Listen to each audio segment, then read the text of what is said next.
যোগানন্দগিৰি মহাবিদ্যালয়েৰ প্ৰেক্ষাগৃহত আমি কোচ ৰাজবংশী সচেতন সমাজে ৰাইজক সচেতন কৰাৰ কাৰণে এখন সভাৰ আমি আহ্বান কৰিছোঁ আৰু এই সভাত আমি আশা কৰাতকৈ যথেষ্ট সংখ্যক বেছি ৰাইজ ইয়াত সমবেত হৈছে।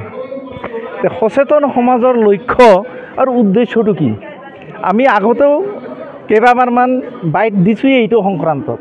আমাৰ লক্ষ্যটো হ'ল আমাৰ বৰ্তমান যেটো সমস্যা চলি আছে যে কোচ ৰাজবংশীৰ জাতি জনগণনা, এইটো আমাৰ প্ৰথম সমস্যা। এই সমস্যাটা হ'ল কি এইবাৰ আমি শুদ্ধ ৰূপত আমি ছাত্ৰ সন্থা কোচ ৰাজবংশী ছাত্ৰ সন্থাৰ নেতৃত্বত তেওঁলোকৰ পৰিচালনাত শুদ্ধ জাতি জনগণনা আমি কৰাৰ কাৰণে এটা পদক্ষেপ গ্ৰহণ কৰিছোঁ। আৰু ইয়াত কি ধৰণে কৰা হ'ব ইয়াৰ ফাইনেল যেটো প্ৰচেছ এইটো আমি এতিয়াও কি কৰা নাই, কিন্তু অতি সোনকালে এই জাতি জনগণনা সমস্যাটো হ'ব। তাৰ লগে লগে জড়িত হৈ আছে অহা এই যে আগন্তুক বিটিআৰ নিৰ্বাচন। বিটিআৰ নিৰ্বাচন আৰু বেছি দিন নাই, ছেপ্টেম্বৰত হোৱা বুলি চৰকাৰে কৈ আছে, ঘোষণা হোৱা নাই যদিও এইখিনি সময়তে আমি ৰাইজক অলপ নিৰ্বাচন সংক্ৰান্তত সচেতন হোৱাৰ কাৰণে আহ্বান জনাইছোঁ বা জনোৱাৰ কাৰণে এই মিটিংবিলাক হৈ আছে। ইয়াৰ কাৰণটো হ'ল যে আমি আজি 20 বছৰে আমি এজন প্ৰতিনিধি আমাৰ জনগোষ্ঠীৰ পৰা নিক্ষেপ কৰিব পৰা নাই। এইবাৰ আমি আক্ৰাছোঁ বা বিভিন্ন ধৰণৰ যিবিলাক আমাৰ জাতীয় সংগঠন আছে গোটেইবিলাকে একলগ হৈ পেলাই এটা সিদ্ধান্ত কৰিছোঁ যে এই 20 বছৰত আমি যি ভুল কৰিছোঁ সেই ভুলৰ পুনৰাবৃত্তি যাতে এইবাৰ নহয়, তাৰ কাৰণে ৰাইজক সচেতন কৰাৰ কাৰণে আমি এইবিলাক পদক্ষেপ লৈ আছোঁ। আমাৰ শেষ হোৱা নাই। এই ইয়াৰ আগাৰ ৰবিবাৰে দেওবাৰে কি হৈছিল চিঠিলাত হৈছিল এই ধৰণৰ মিটিং। আজি শক্তি আশ্ৰমত হ'ল, পৰৱৰ্তী আমাৰ এই সচেতন সমাজৰ এখন মিটিং আমাৰ ফকিৰাগ্ৰামত অনুষ্ঠিত হ'ব, তাৰপিছত তুলসী বিল হ'ব, তাৰপিছত ভোটগাঁও হ'ব। আমাৰ এই 5টা জেগা নিৰ্ধাৰণ কৰা হৈছে। আৰু এই সচেতন সমাজৰ এই মিটিংবিলাকৰ উদ্দেশ্যটো কি?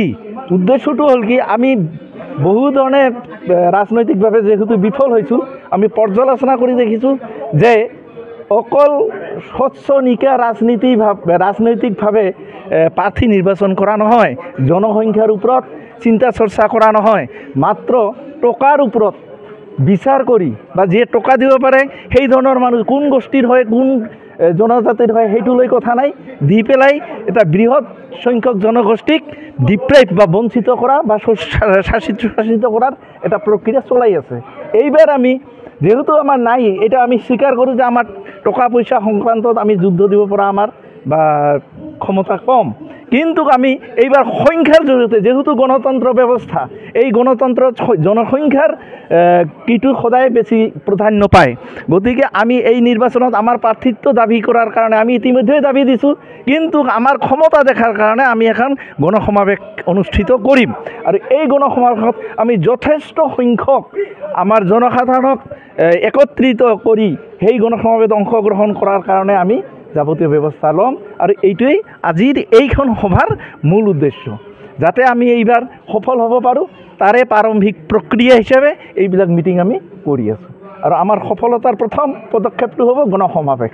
আমি গণসমাৱেশটোক যিকোনো প্ৰকাৰে anyhow by hook and crook আমি সফল কৰাৰ কাৰণে আমাৰ সৰ্বশক্তি আমি প্ৰয়োগ কৰাৰ কাৰণে এইবাৰ নামি পৰিছোঁ।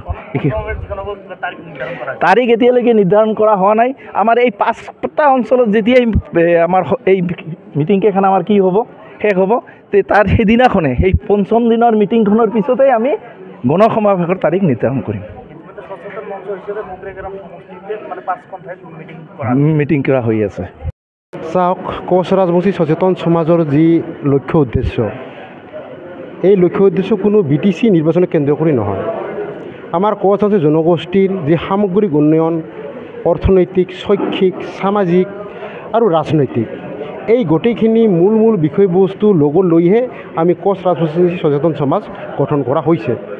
আৰু কোচ ৰাজবংশী সচেতন সমাজৰ হৈছে আমাৰ সমাজখনৰ যি শিক্ষা দিশতে হওক বা সামাজিক দিশতে হওক, আৰু যিহেতু আগন্তুক BTC নিৰ্বাচনৰ এটা প্ৰক্ৰিয়া চলি আছে, এই কাৰণে হয়তো আমাক কোনোৱে ভাবি আছে আমি নিৰ্বাচন কেন্দ্ৰ কৰি এনেকুৱা ধৰণৰ প্ৰক্ৰিয়া চলাইছোঁ নেকি, একেবাৰে ভুল কথা।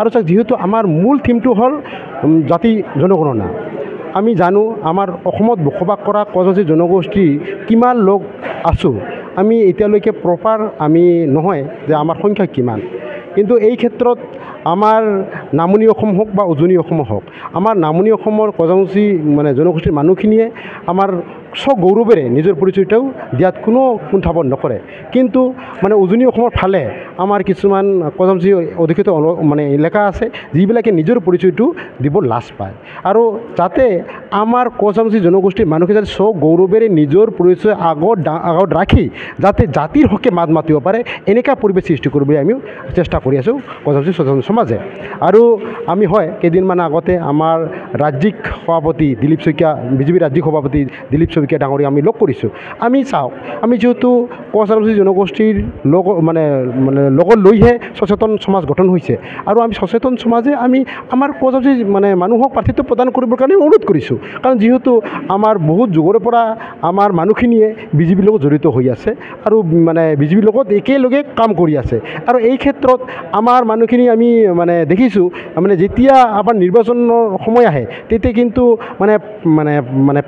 প্ৰাৰ্থিত্ব বিচাৰে কিন্তু প্ৰাৰ্থিত্ব নাপায় আৰু আমি বিজেপিক অনুৰোধ কৰিছোঁ যাতে আমাক ইমান দিনে বিজেপিক সহযোগ কৰি অহা মানুহখিনি যাতে প্ৰাৰ্থিত্ব প্ৰদান কৰি যাতে কছাৰী জনগোষ্ঠীক ৰাজনৈতিকভাৱে এক স্বাৱলম্বী কৰাৰ প্ৰক্ৰিয়া মানে হাতত লয় এইখিনি আমি দিলীপ শইকীয়া ডাঙৰীয়াক অনুৰোধ কৰিছোঁ।